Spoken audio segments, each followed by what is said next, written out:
Good morning students. आज हम discuss करेंगे nilpotent groups. So first definition है नीलपोटेंट ग्रुप की। Let us take G is a group.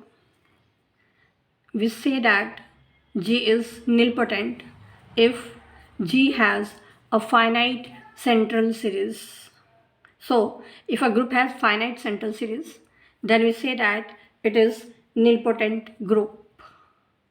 Now next we define nilpotent group of nilpotency class C.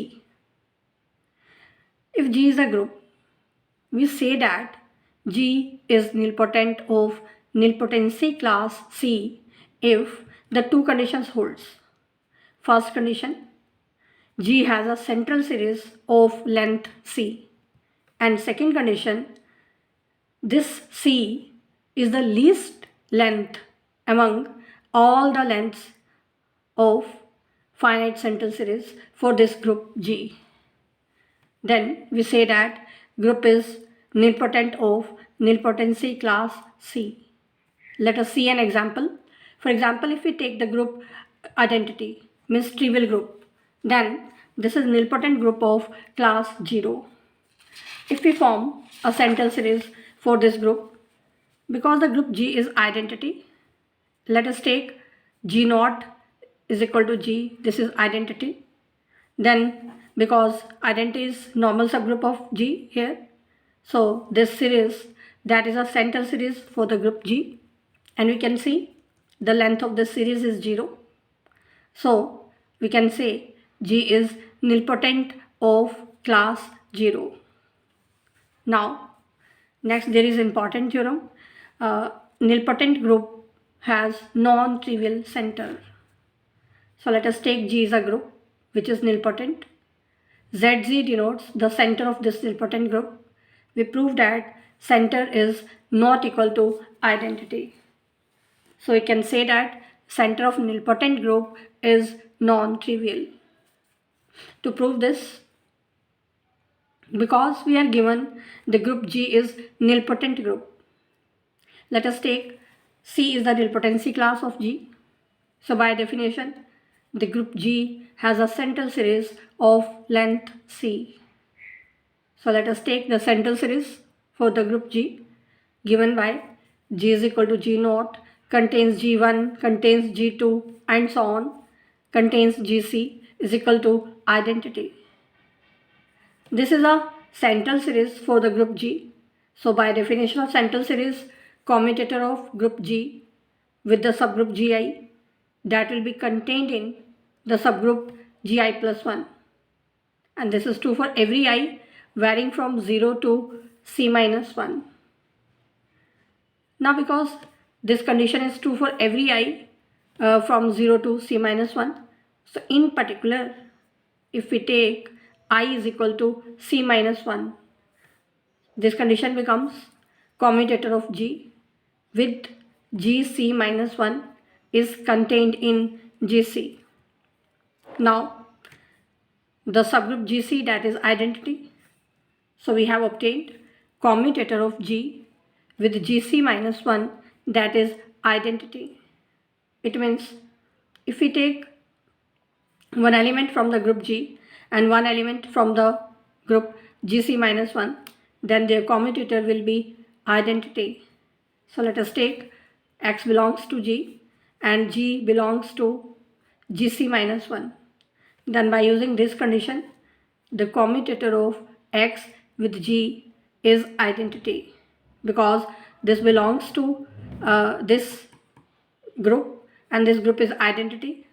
So we get commutator of X with G is identity. By definition of commutator of two elements, we can say X inverse G inverse XG is equal to identity. It means XG is equal to GX.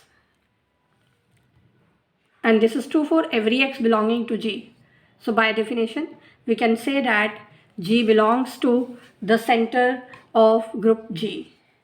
Now, because G was arbitrarily chosen element from this group, so we can say that GC minus 1 is contained in the center of G.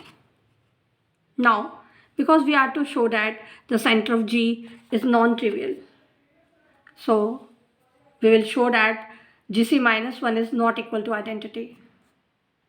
So if we take GC minus 1 is equal to identity, what happens? Then we get a series. G is equal to G naught, contains G1, contains G2, and so on, contains GC minus 1 is equal to identity. This is a center series for the group G having the length C minus 1. But this is a contradiction because we have taken G is nilpotent group of nilpotency class C. So C is the least number which is the length among the lengths of all the finite center series for the group G. So this contradiction proves that GC minus 1 is not equal to identity. So from here we can say that center of G is also not equal to identity. So this proves that the center of nilpotent group is non-trivial. From this theorem we can say that if the center of group is trivial, then that cannot be nilpotent group. Now next there is important example of a group which is not nilpotent group. So let us take the symmetric group S3, which is a group of permutations formed by taking the elements of the set consisting of elements 1, 2 and 3. The order of this group is 3 factorial, it means 6, and it is having the elements 6 permutations. First permutation is identity permutation, second is the cycle 1, 2, next the cycle 1, 3, 2, 3, the permutation 1, 2, 3, and next is 1, 3, 2. These are the 6 elements of this group, and this group is non-abelian group because if we take 2 elements from this group, then they don't commute with each other. For example, if we take the elements 1, 2 and 1, 3 from this symmetric group, now the product of these two permutations, that is 1, 2, 3, and if we find the product of 1, 3 with 1, 2, that is 1, 3, 2, and these two elements are not same, so we can say that these two elements of the symmetric group do not commute with each other. So this group is not abelian group. Now if a group is abelian, then it is same as its center, means center of the group G is same as the group G. Now here, because the group is non-abelian, so we can say that the center of group G is not equal to G, and therefore their orders will not be same. Order of group G is 6, so the order of center cannot be 6. Now because center of a group is a subgroup of that group, so we can use Lagrange's theorem. According to Lagrange's theorem, order of subgroup divides order of group. So here center of G being the subgroup of group G, so its order will divide the order of group G.